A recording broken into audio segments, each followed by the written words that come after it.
একটা কথা কি জানেন ভাই, বাড়িতে থাকতে না মার সাথে কত না ঝগড়া করতাম যে মা আমি তো পড়ালেখি করি নাই, আমার জীবন কিভাবে চলবে।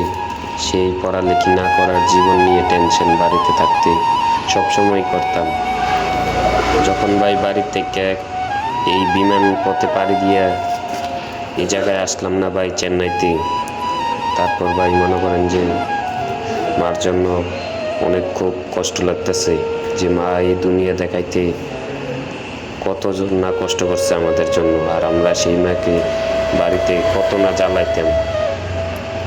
তো ভাই একটা কথা কি জানেন, এই যে বিমান চড়লাম এখানে চেন্নাইতে আসার পর আপনার মেট্রোতে চড়লাম, ওই যে চড়ার সময় ভাই মনে করেন যে সুখ সুখ মনে হয় না, মনে হয় যে শুধুই মার চিনতে,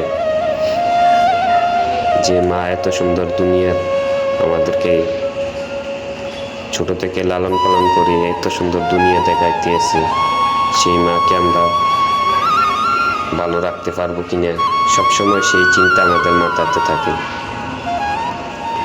তবে একটা কথা কি জানেন ভাই, মনে করেন যে আপনার পড়াশোনা এত বেশি করি নাই, তারপরও বাড়িতে থাকতে সেই টেনশনটা বেশি থাকতো। আর এখন যখন প্রবাস পথে আইসি না ভাই, মনে করেন যে এখন বুঝতে পারতেছি যে পড়াশোনা না, তারপর ভাই চলার পথে আসার পর দেখতেছি যে সেই মার দোয়ায় আপনার পথ চলা অনেকটাই সহজ। যে সময় ভাবতাম না পথ চলা অনেকটা কঠিন, এখন ভাই মনে করেন যে বিমান চড়া, এইখানে যাওয়া ওইখানে যাওয়া, বন্ধুদের কাছে আড্ডা মারা, কোন বন্ধু কোন জায়গায় আছে ওইখানে যাওয়া, এখন সব কিছুই যেন এখন সহজ মনে হয়। তো ভালো থাকবেন বন্ধুরা, আসসালামু আলাইকুম।